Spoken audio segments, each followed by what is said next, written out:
The United Kingdom's Conservative Party announced Monday that Lizz Truss was selected as its new leader. It's an honour to be elected as leader of the Conservative and Unionist Party. And I think one of the most depressing sights when you're driving through England is seeing fields that should be full of crops or livestock full of solar panels. What? What? What? What? What? What? What? What? What? What? You gotta be kidding me. You gotta be kidding me. You're kidding me. You're kidding me. You're kidding me, right? Are you kidding me? Are you kidding me? Are you kidding me? Are you kidding me? Are you kidding me? Are you kidding me? Yeah, no. No. Nope. Hell no. Hello and welcome to episode 130 of the Clean Energy Show. I'm Brian Stockton. And that must mean I'm James Whittingham, and this week British Conservatives have indeed elected their new PM, and she doesn't like the sight of solar panels. Oh, Boris, who'd have thunk I'd ever miss your puffy ass and, that thing on your head?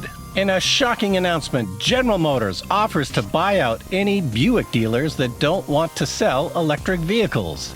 It's shocking because I had no idea Buick still existed. I learned a new word that describes everyone you hate on Twitter, and it's not donkey nobbler. California suffers an unprecedented heat wave and the worst drought in 1,200 years. Worst of all, it's become unfashionable to say, but it's a dry heat. All that and more on this edition of the Clean Energy Show. Also on this edition of I Hope You're Not Wearing White because it's after Labor Day, Brian, the pipeline plane that flies over my house is flying lower than expected. Much lower. Californians are asked not to charge their electric cars. Russia has a clog in their oil pipes again.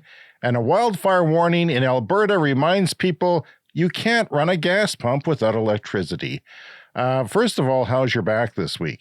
Yeah, definitely better. I am, walking without a cane for the first time in. You literally walked with a week. cane? I was really walking with a cane. You were literally a hobbled old man for a while. Absolutely. But yeah, I think I'm doing okay, although I will have to probably switch my seating position halfway through the show. All right. As we record this, our whole province of Saskatchewan in Canada is in international news, and I thought it would be weird if we didn't talk about that.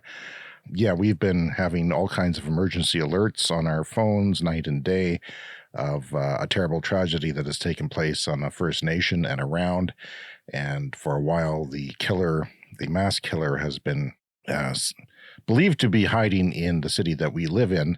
Yeah, so if you listen to the show and you hear us talking about it, well, you've heard it in the news, and here we are. We're both here. Brian's safe in his fallen shelter. Yeah, our thoughts go to all the victims. And it's not too often we make international news, and sometimes it's for good reasons and sometimes not so good. Let's hope for a good outcome and better things in the future. Yeah, so speaking of our hometown, it came up on a podcast this week. So remember when I retired, I said my retirement project was going to be making my own shoelaces? Yeah. So I'd learned that from a TV show called Going Deep with David Rees, one of the greatest TV shows of all time. Absolutely loved it. It, covered things like how to tie your shoes. Fantastic show. Right. Anyway, David Rees and John Kimball have a podcast called Election Profit Makers, and it's a humorous podcast about political commentary, American politics. But they go off on a lot of tangents on the show, which is why I like it. And they started talking recently about the old American Top 40 show with Casey Kasem. And so I decided to write them a letter, and they read my letter on the show this week, which was a lot of fun for me. And it mentions our hometown, and we have a clip. Brian writes in, Dear Kid Midas and Long John Silver, as a teenager in the early 1980s, my first real job was as the overnight DJ on CKCK, a top 40 radio station in Regina, Saskatchewan, Canada. In addition to overnights, I would often operate the American Top 40 show on Saturday afternoons, and it would come in on 4 vinyl LPs every week, Incredible. 30 minutes per side. I can't believe they used to do the radio shows on records. Yes. Now, he says, I managed to keep a souvenir from my time at this station, and that's the complete vinyl set of the 1983 Top 100 countdown from American Top 40. Oh. And he attached pictures along with a picture of the skyline for Regina, Saskatchewan. It's pretty sweet. I'm telling you, Canada, pretty much every city in Canada has a great skyline. That's that one guy sounds like me, and going off on tangents sounds like us. So yeah, there's a very similar dynamic on the show there, I would say. And perhaps I'm the straight man. You're the funny man. But in any case, yeah, they like to talk about skylines. That's one of the tangents, the aesthetic qualities of city skylines. And so they appreciated the skyline of our city. And yeah, in their opinion, most Canadian cities have a fantastic looking skyline. And I don't know, I would have to kind of agree.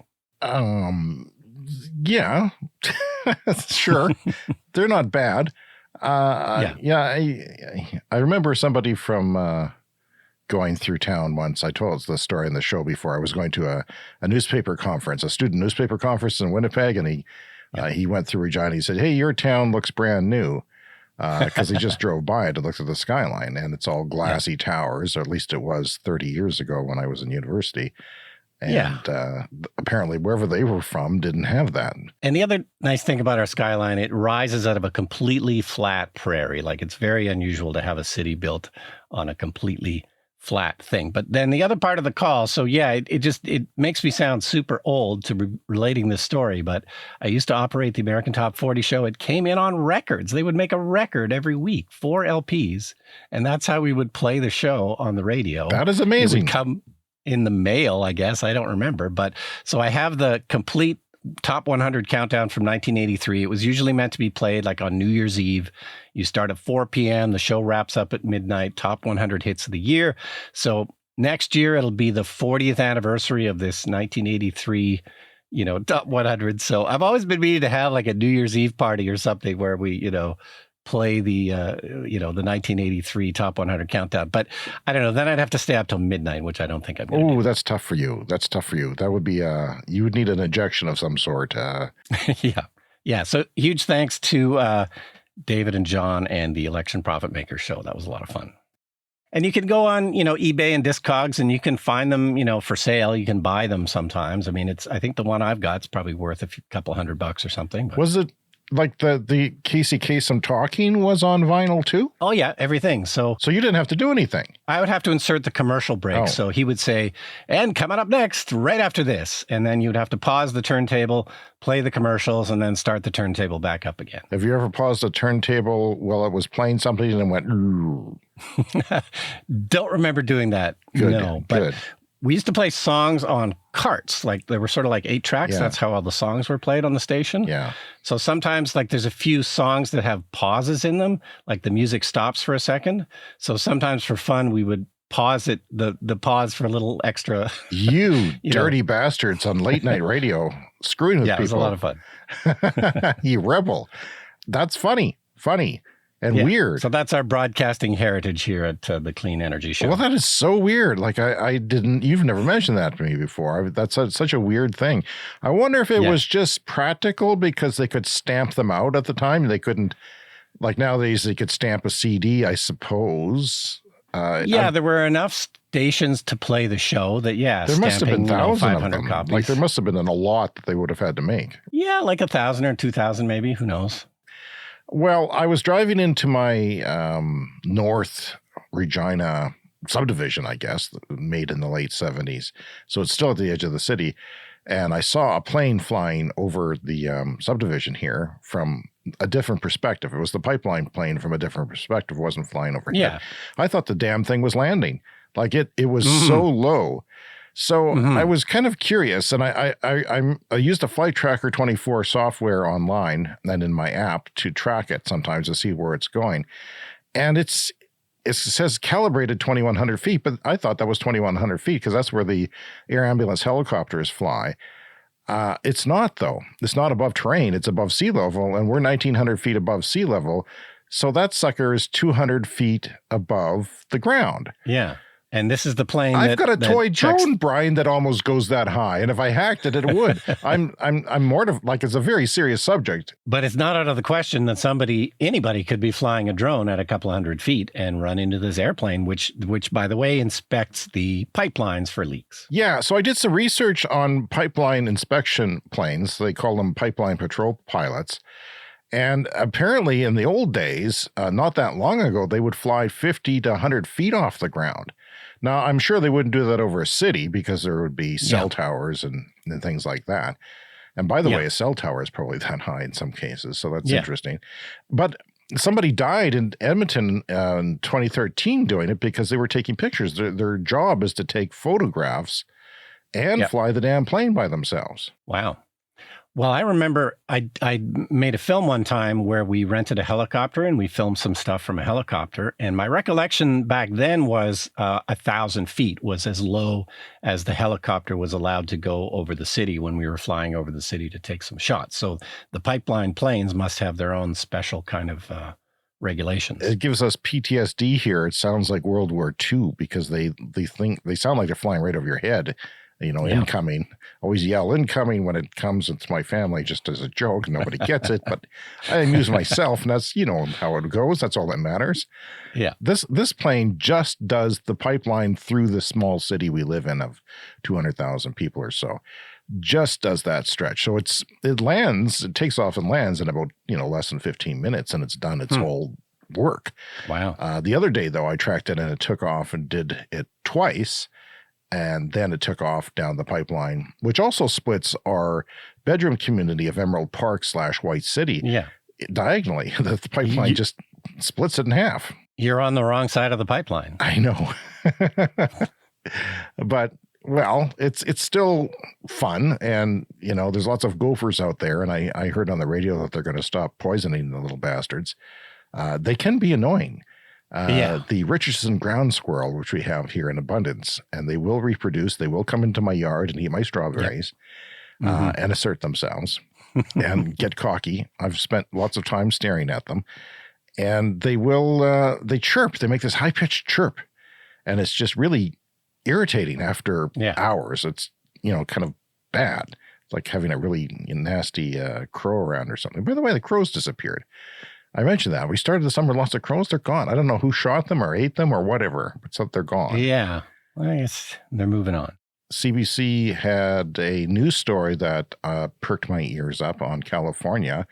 I guess the governor down there asked them to not charge your EVs. Try not to use too much electricity in those key hours, and the key hours are between 4 p.m. and 9 p.m. Even electric cars, supposedly a long-term solution to fossil fuel usage, are part of this problem. Owners of Teslas and other e-cars are being asked not to charge their vehicles during that 5-hour period, prompting some to ask questions about an eventual complete conversion to electric cars. Severin Bornstein is with the University of California. Well, there's no way we could keep up right now if we suddenly went to 100% clean cars. So what do you think of that? Yeah, well, it's annoying because, of course, we can't immediately switch to 100% electric cars. It's a gradual thing, but there's certainly a number of factors being stacked on top of one another that is turning this into a much more difficult year for energy grids than I think we ever expected. So with California, it's this massive heat wave. They're well over 100 degrees Fahrenheit in California, and the worst drought in 1,200 years. Did you see that? No, 1,200? Yeah, that's what they're saying. This is the worst drought in 1,200 years in the western United States. Wow, and it's been a weird pattern. And I heard somebody say that it was El Nino. The ocean current was sticking around for a second and possibly third winter. Wow. And that has done weird things. And one of the things is bunched up the systems in North America. So we get this big ridge going way up to Alaska, and that gets hot, and we get hot here in central Western Canada. And, yesterday was the hottest day on record for Regina. For this date, yeah. It was the second hottest day of the summer. The hottest day of the summer was also in September, where it got to 36 degrees. It's crazy. Wow. I mean, that's never happened before, ever, ever, ever. I've lived here almost all my life, and that, I always had a weather geek when I was a kid. I paid attention to these things, and it's weird. So I heat my pool with solar panels, like thermal solar panels. And it's the first time I've ever been in the pool in September without a gas heater in my pool. And it's weird because it doesn't work as well as it does in June.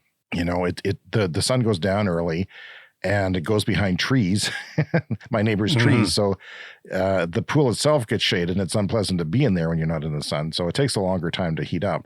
Anyway, it's just weird. Yeah, and of course, the other thing that's happening with a massive drought, and this is not just California, but places in Europe this is happening too, is the hydroelectric cannot run at full capacity because they just don't have the water behind the dams that they normally do. So the Hoover Dam, Lake Mead, there was another mob body found the other day in Lake Mead. So Lake Mead is the reservoir for the Hoover Dam, produces lots of hydroelectric power, but it's down to like something like 30% of its maximum level now. And so they can't generate as much electricity as normal. And yeah, they're finding bodies now. The water is so low.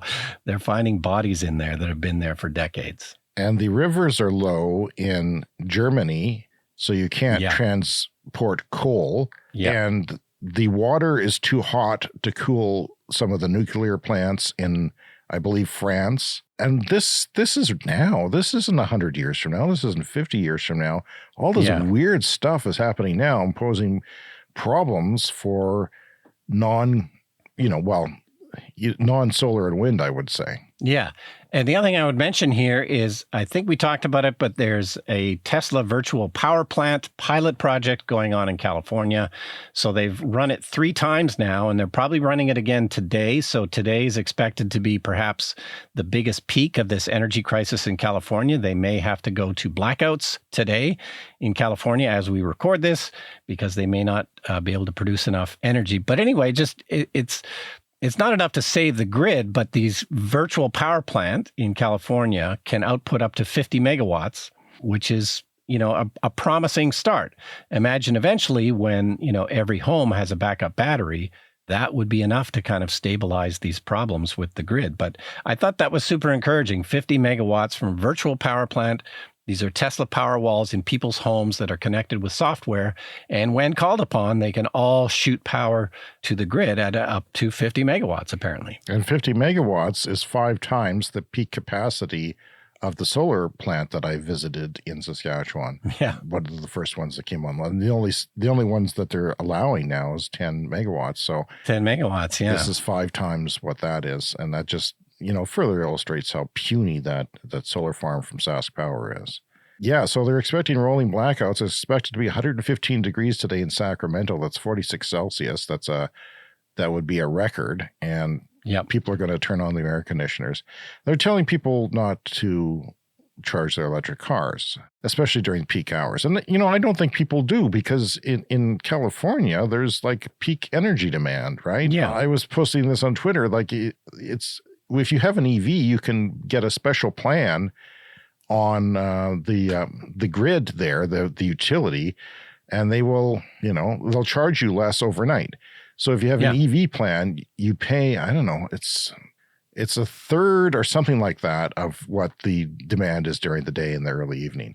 And then you can charge all you want from like 11 on or something. Yeah, and that's a good example of how we are going to adapt, and we're not going to switch to 100% electric cars overnight, but that's one of the strategies going forward as we slowly transition to electric And I cars. should say, I think it's like 25 cents overnight. So that's almost twice what we're paying. I guess ours are creeping up too, but 25 cents per kilowatt hour. kilowatt hour. So it's that's still kind of pricey. It's not like the 3 cents that some places are talking about charging EV owners to charge overnight. But that is one way. Your neighbors will say, well, the grid can't handle it because they read it on a meme on Facebook. Well, that's BS. If we charged overnight, we have the capacity to meet what the peak demand is, and it falls off overnight. And you can just, there's lots of buffer there between what overnight use is and what the peak is that you could charge, in some grids right now, you could just charge all the electric. If everybody had an electric car, you could charge them all and it'd be fine. Because they're only charging for a couple of hours too, like at most, usually. Yeah. And it's, an example of how these grids just need to plan and manage, and just the extreme weather that we're having this year is kind of revealing maybe who has done the best planning and who has not. I mean, the governor could have easily said, don't cook supper in your oven. Or don't do a load of laundry. But they went after electric cars and said, don't charge them. And very few people are charging them anyway. Yeah. What they need to do is say, turn up your thermostat by a degree or two and, just take it easy, because the peak, we don't want a rolling blackout. Do your thing if you want to.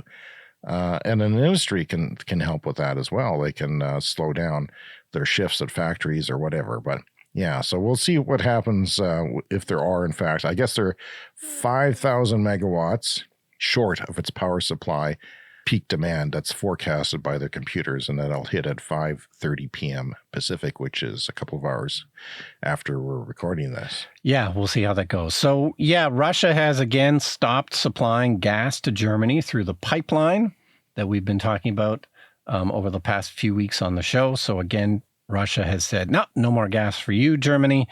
They were trying to build up gas reserves in Germany. And Germany has said finally that they are still planning to close those 3 nuclear power plants that are scheduled to close by the end of the year. They're going to go ahead with it. But the kind of compromise is they're going to keep 2 of them on standby, whatever that means. I mean, I guess if they completely mothballed everything, they couldn't start it up again, but they're going to not completely mothball everything and have 2 of the 3 on standby until April so that they possibly could be restarted if they need to. This is a remarkable thing that you talked about last week. If you missed last week's show, you might want to go listen to that, because there's a lot of stipulations going on with those plants that they have to fix or not fix. Yeah. And it's a challenge. Yeah. No, I often think about, Mad Max, the Mad Max movies, which I love. And it's all based around gasoline because it's the wasteland in Australia. And, gasoline is the precious resource after society has collapsed.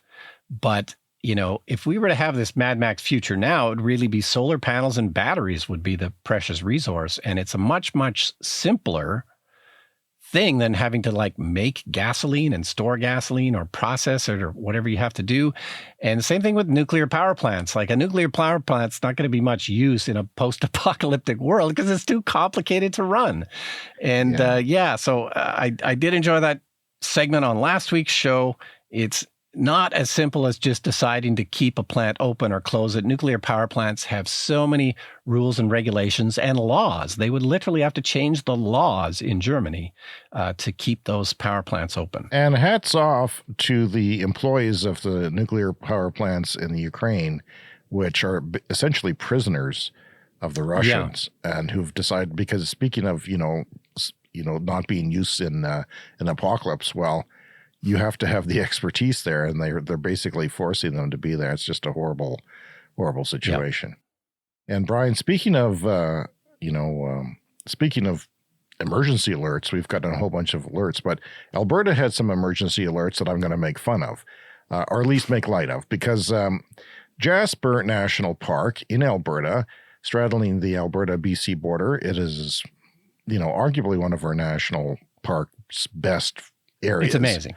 It's Jasper's beautiful. So great. It's so beautiful and less touristy than Banff because it's a bit more out of the way. It is experiencing, unfortunately, a wildfire due to the heat wave that we've been talking about, and it was started by lightning. But here's what the CBC News story said about it. It said, before Jasper lost power Sunday evening, the Alberta Emergency Alert System advised residents to prepare for a possible power outage in the town of Jasper, including advising people to fill up their vehicle's fuel tank as gas stations rely on electricity. And people come to us and say, what do you do if the power comes out? They come out to those parking lots with their EVs and they say, what do you do if the power goes out? As if they run on extension cords. Yeah. The fact is you charge them and you have hundreds of kilometers of range and the power goes out and then you drive like you would. And if the gas station has no power, if you had no power, you could drive to where there is power and charge it up if you needed to. Yeah, and Jasper's always had kind of an isolated electricity system because it's in kind of a remote place, and I think there's only kind of one power line going in and out, so they have frequent blackouts in Jasper, so perhaps the residents are used to this. But I remember being in Jasper a few years ago, and the power was out. It was out for hours, but where did we go? We went to the one restaurant, or there was a couple that had generators. This happens frequently enough that this restaurant had a big enough generator to keep themselves running. Well, it's wilderness. They have, it's mountain wilderness. You have power lines that are hard to get to. You have to helicopter people in there. And if that's a perfect place for a battery backup system when they become available. I think they are working on that. And they're running generators to do the wells. So I think the power is out right now. So if anybody in Jasper is listening to us, hello. Yeah, so General Motors is going to offer buyouts to their Buick dealers. So this is very similar to a story we had last year where they were offering buyouts to Cadillac dealers. So these are sub-brands within General Motors. When they offered it to Cadillac dealers, about 320 out of the 880 retailers accepted the offer. And apparently the buyouts for the Cadillac dealers was in the range of $300,000 to $1 million, a payout to get them to stop selling Buicks or stop selling Cadillacs. And this is because General Motors realizes they have too many dealerships. They cannot go forward with this many dealerships in an electric vehicle future. So this is a sign of the times, and, good on General Motors for planning for the future like that. And we'll see how it goes. So there's about 2,000 Buick dealers, and they're all going to be offered this deal, and some of them will have to go away. And of course, switching to an EV dealership is going to be perhaps an expensive proposition. There'd be money involved. And so I think this is a buyout really for the kind of the smaller dealerships that don't think that they can make enough money off of EVs. As we've discussed many times, they don't need oil changes. They need much less maintenance. It's for those dealerships that just think they don't want to make the effort or spend the money to go to EVs because they don't think it's going to be worth it. Well, my elderly neighbors will be disappointed because they bought a Buick recently. Buick SUV. Oh, really? And that's what I said to myself. Oh, I didn't know Buicks existed anymore. Yeah, well, I don't know why they don't just shut out the brand, because the average age of the buyer's got to be in their 70s. 70s? How about 100? 80s? 100. I'm thinking old people who are living in the 50s. I don't want to buy a Cadillac or a Buick, but the Cadillac Lyric is pretty, it checks all the check boxes, like it ticks off a lot of things, fast charging, range, but maybe I'll end up with a used one of those one of these days. Some more news from Germany. So over the summer, they introduced this really interesting deal for cheap rail in Germany. And they did this because of the high fuel prices in Germany. This is really part of the whole strategy, energy crisis in Europe. Fuel is just too expensive. And of course, also the more people drive, the more it contributes to greenhouse gases. So over the 3 months of the summer, Germany offered for $9, which is about €9 a month, a train ticket to go anywhere in Germany. And this has worked really well. It has saved about 1.8 million tons of CO2 from the atmosphere. And people took advantage of this. It makes a lot of sense. And, of course, it's not necessarily as possible where we live in the isolated prairies. But when you have a proper rail system like they do in pretty much all the countries in Europe, why not offer incentives and get people to use it? And it benefits everyone. I wonder if that'll spread through Europe,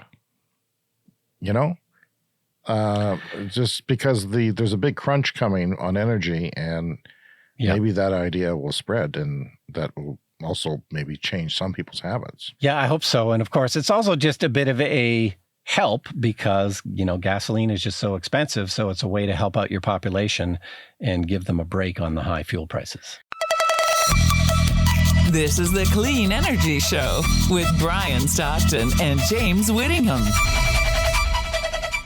Brian, the UK finally has a new prime minister to replace Mr. Boris Johnson. Right. So Lizz Truss, I haven't seen a picture. What's her hair like? It's more organized, I would say. Definitely more organized. Okay. That's a good sign. Doesn't seem to have a life of its own. It seems fine. As every other, person in England has normal hair, but not Boris. Yeah. So she's weird. She doesn't like the sight of solar panels. And I think one of the most depressing sights when you're driving through England is seeing fields that should be full of crops or livestock full of solar panels. The hell's wrong with her? She started as a social democrat, and she was an anti-nuclear activist when she was young. But at some point at university, a switch went off and she became hard right. And she's vowed to be a very conservative because that's what she campaigned on. I always think it's fantastic when I see a field of solar panels, but also, agrivoltaics, which you talk about frequently, you can have both. You can have crops and solar panels. You can have sheep grazing. You can have goats grazing. It's a win-win. It's sad that she's insane. It's sad that she's dumb about this, and as many people in her party are. But there's only 14% of Brits are against the net zero plans of Boris Johnson.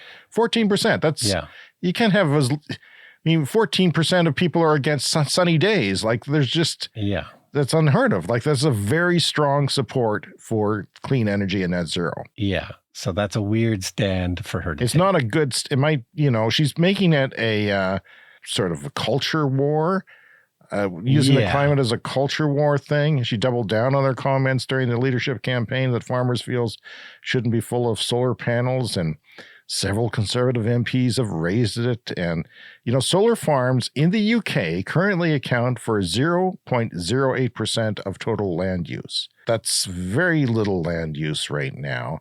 Under the government's net zero plans, solar farms, this is getting rid of climate change, right? Addressing climate change, Paris Accord targets and all that over the next 30 years would be 0.6 of all land use, 0.6%. So about half of 1% of land use would be solar in the UK. And that's not accounting for efficiency improvements as we move forward.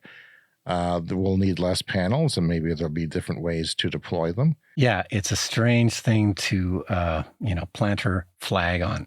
Anyway, Brian, I just want to add one thing. Solar Energy UK says that this amount of land use would be less than the amount of land currently used for golf courses. That is the 0.6% of UK land, and meeting, saving the freaking planet is less than golf courses. No, and golf courses are kind of notoriously bad for the environment because they take up so much space for the enjoyment of so few people, and they take so many resources to, water and maintain those lawns. That apologies to golfers. Let's take all the golf courses in the world and just put solar panels on them. That would be great. All right, so staying in Europe, again, European energy crisis. France is looking to cut their energy use by about 10% this year. So again, energy crunch. France is having problems with their nuclear plants. They aren't able to share as much energy back and forth with other countries like Germany, who's having their problems. So coming into the winter, they have said that they want to cut energy use by about 10%. So in the winter, this is going to mean setting your thermostat in your house at about 19 Celsius or 66 Fahrenheit, which is a genuine sacrifice. I would not want to do that. We've been very spoiled of just being able to kind of set the temperature. 22 Celsius is kind of where I set it. So 19 would be freezing for me. Yeah, I'm, where am I? I'm around 21, I think. Winter's is so far behind us and yet so close in front of us. But that's up. It's up. When I first moved to this house, I was a 20-degree man, Brian. Yeah. Now that I'm old, I'm not making energy anymore in my body. I'm just getting old. I'm supposed to eat less. That's why the seniors menu 55 plus is cheaper at Denny's, because I'm supposed to eat less. I don't feel like eating less. Yeah. I feel like eating the same thing I did when I was 20. There's going to be a lot of sweaters sold in France. That's all I got to say about that. Yeah. Get into the sweater business. And Brian, from the Nebraska Examiner, and I know you have a subscription. Brian, do you have a subscription to that one? No, but I will. Next time I'm on the Press Reader app, I will look for the Nebraska Examiner. Well, shout out to the Nebraska Examiner staff. A Southwest Iowa ethanol plant has been ordered to pay $10,000 fine for its repeated air emissions of excessive cancer-causing compounds in the last 5 years. I live near a oil refinery, heavy oil upgrader refinery, and I complained about the smell, and I told you that there's an author and a team of journalists looking at that over 4 years. And they're looking to go to ethanol and stuff like that, and biofuel for planes and stuff like that. They're trying to diversify, and there's even canola crushing plants going up around it. But this proves to me, and the reason why I mention it is that even these plants can have horrible emissions like formaldehyde. This plant was spewing out formaldehyde and other byproducts of its fermentation process that are known to have adverse health risks like cancer.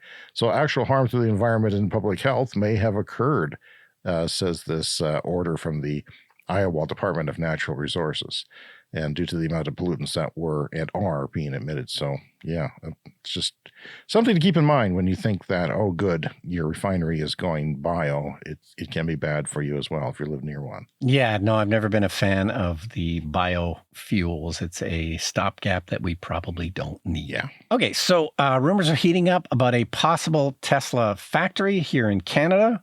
Public companies have to disclose their lobbying efforts, so Electrek and others have reported on this. Apparently, Tesla is looking at Quebec and Ontario for some type of factory. I mean, could be a car factory, could be a battery factory, could be both. Who knows? What's your bet?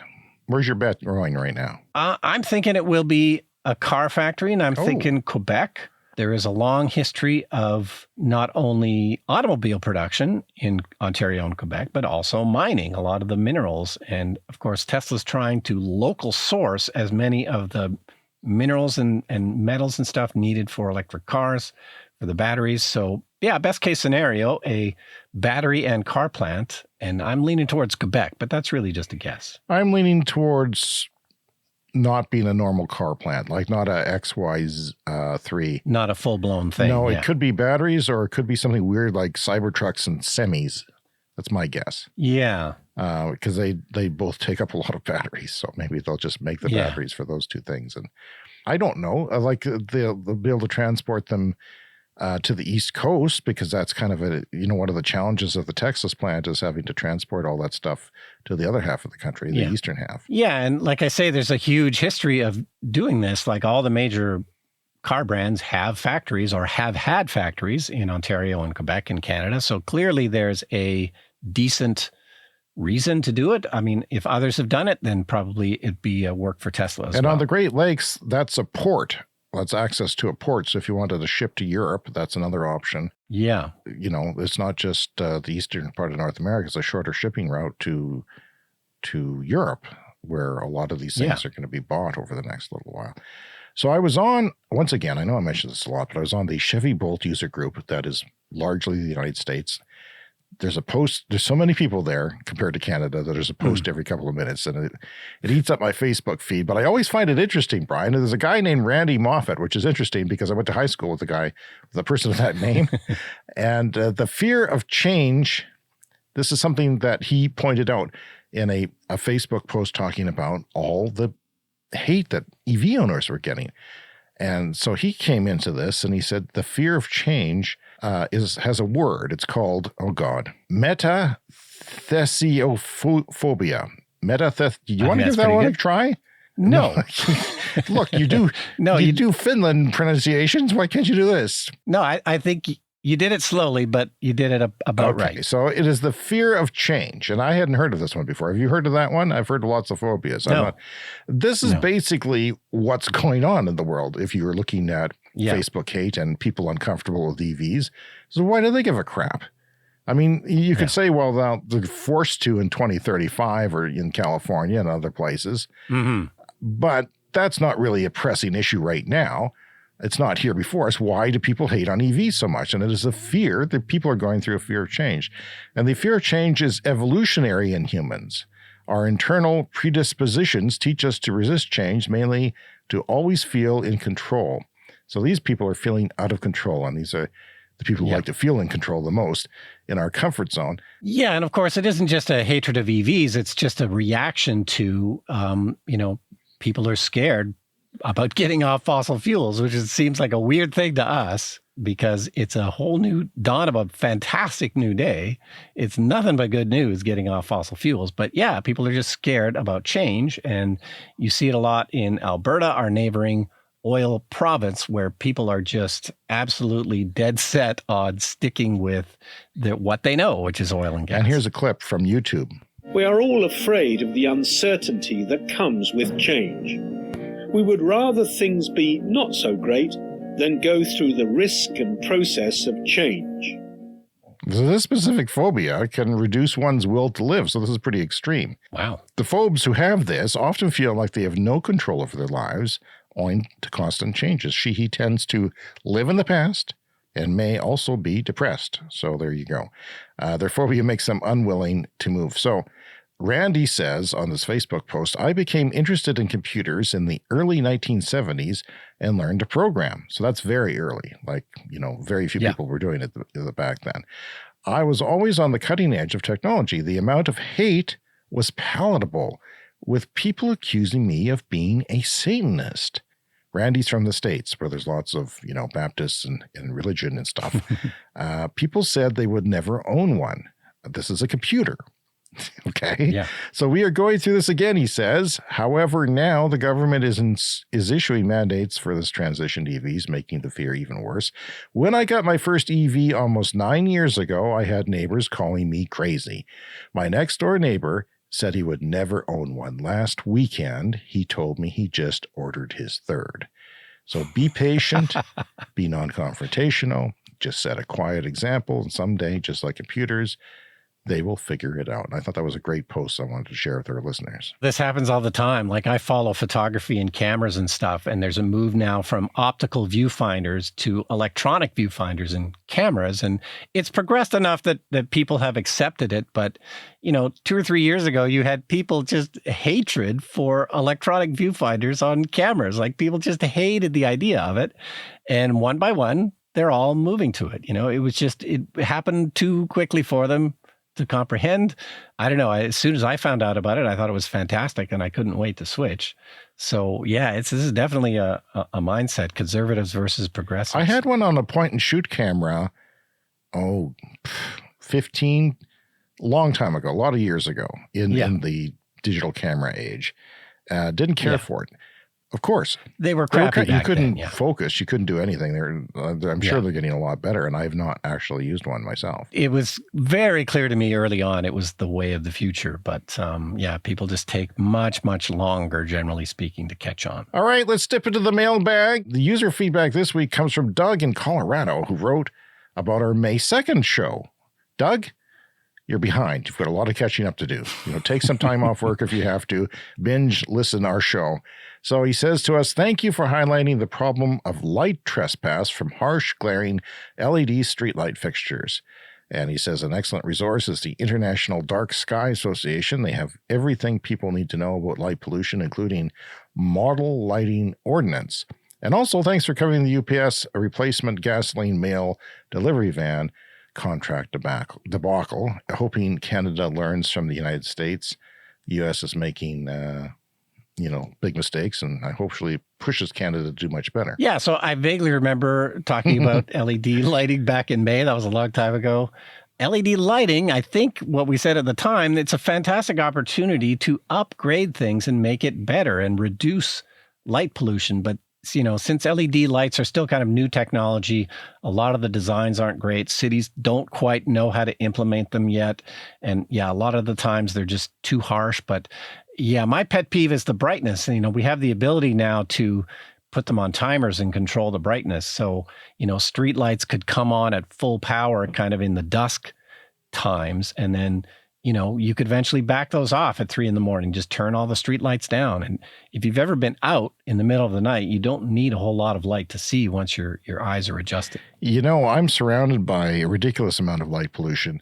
I'm thankful that they changed the street lights in our neighborhood here to LED that have a slight warmth to them, and they're less bright than the previous, I would say, overall. They disperse them better, and they even that out. Yeah. And that's fine.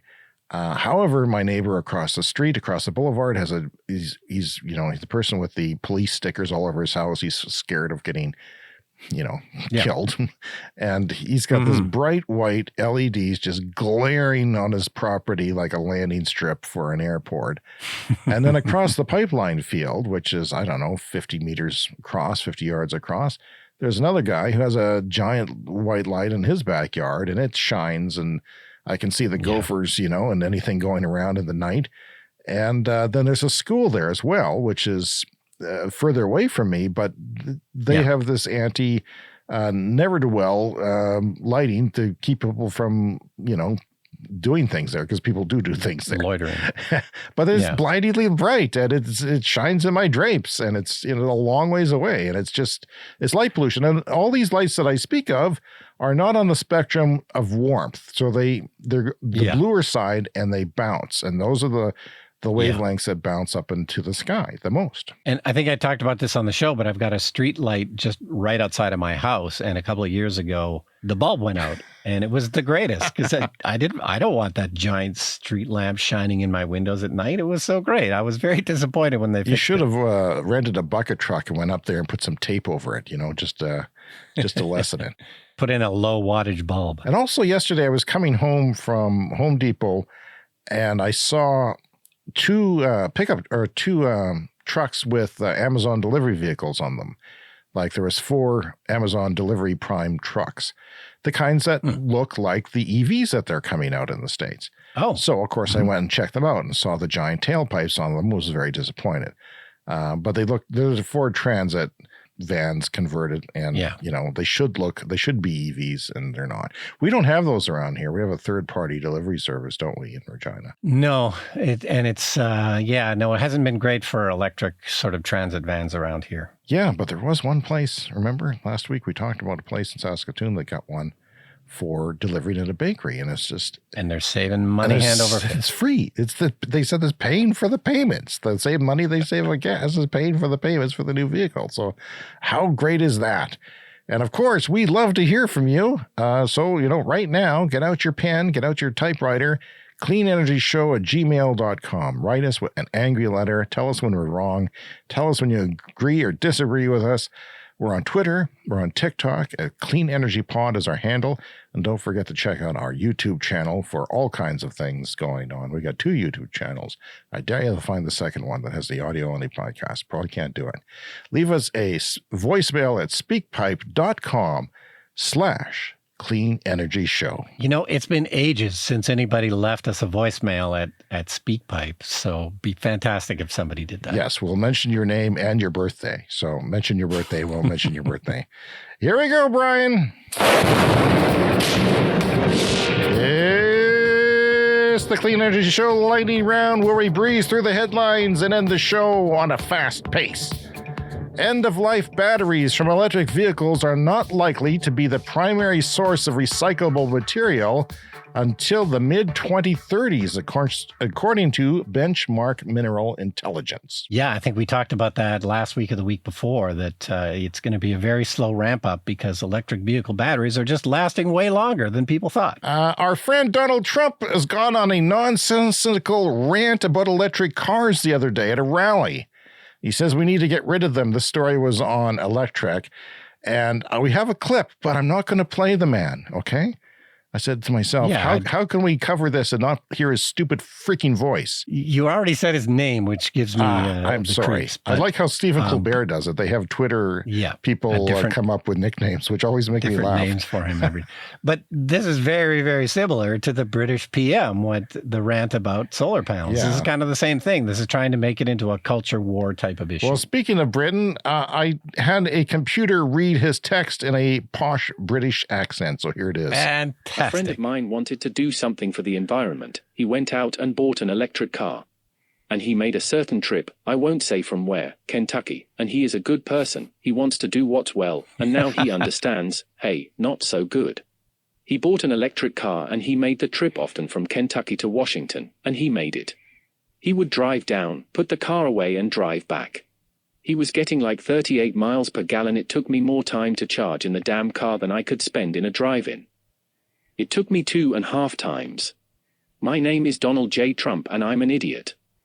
A complete and total idiot. Please enjoy listening to the Clean Energy Show. Hopefully Brian isn't drunk this week. Okay. Well, that was a bit added on at the end there, but you get the idea. It made no sense at all. Yeah.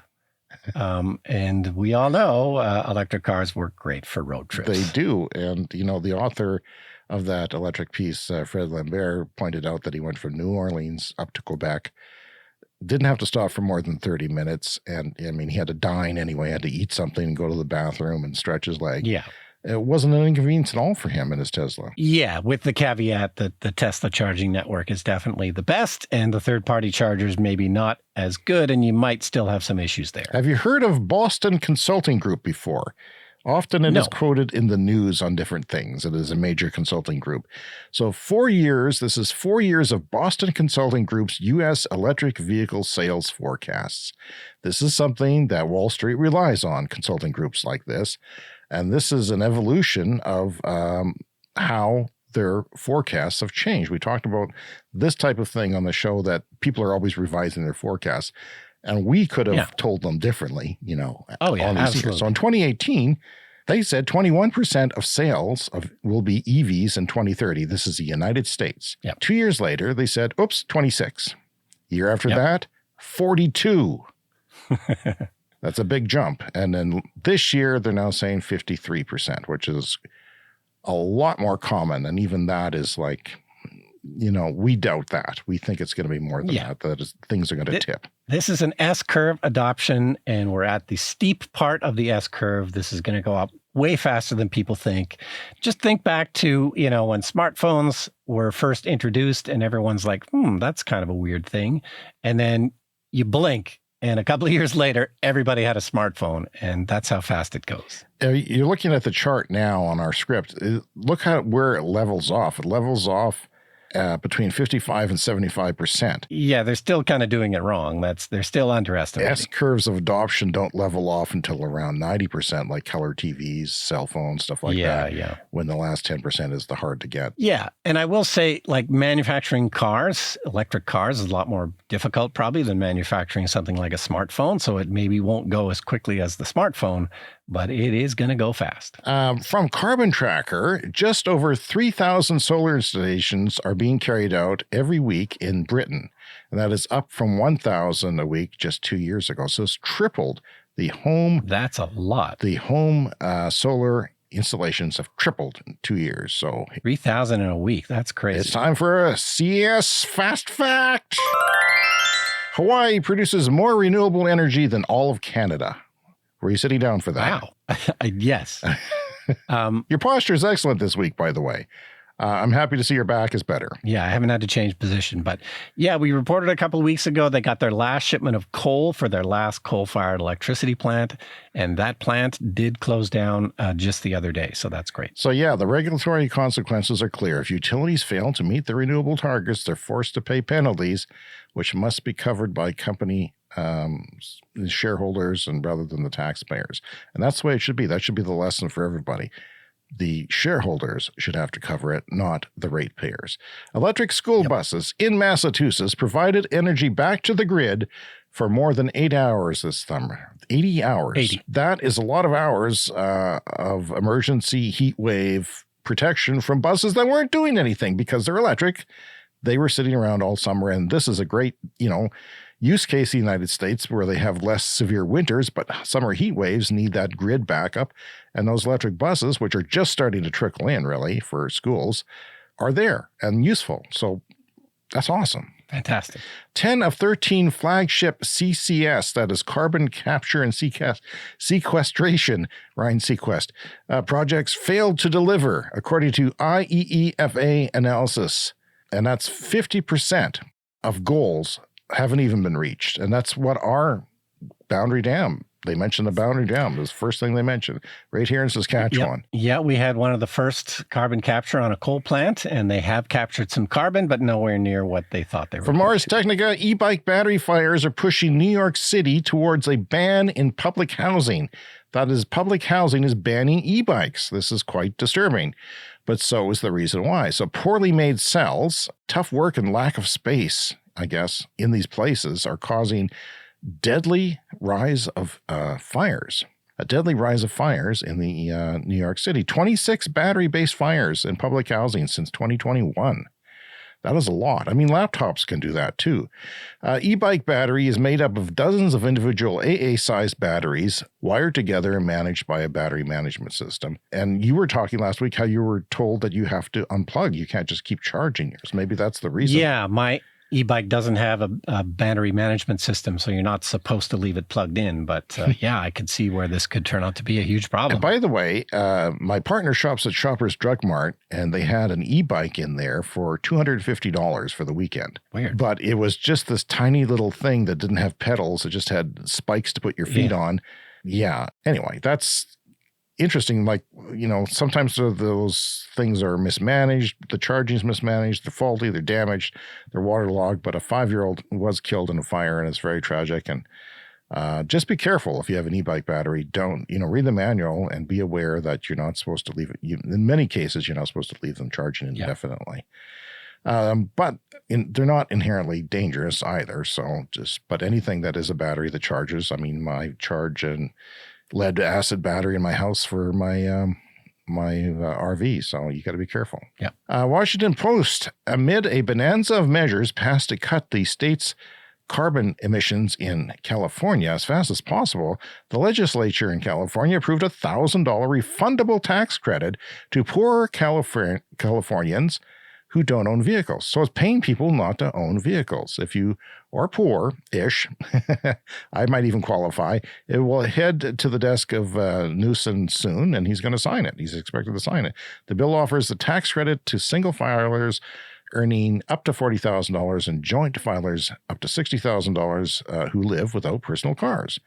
And you can get it whether you make a lot of tax money or not, and you can just get that $1,000 regardless. Yeah, that sounds great.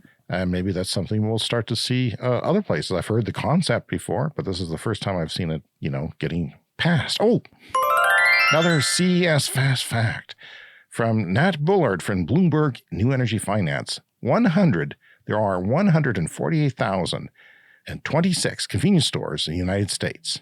Okay, 148,000. 116,000 of those sell motor fuel. 80% of U.S. motor fuel sales are, believe it or not, at convenience stores. And 60.4% of convenience stores are single store operators. What he's saying is, look out. Change is coming. And Brian, that is our time for this week. It's been fun, as always. Glad you're feeling better. We'd like to hear from you. Remember, contact us at cleanenergyshow@gmail.com and all the rest of the places. And if you're new to the show, remember to subscribe so you get our podcast every week. And we'll see you next time. See you next week.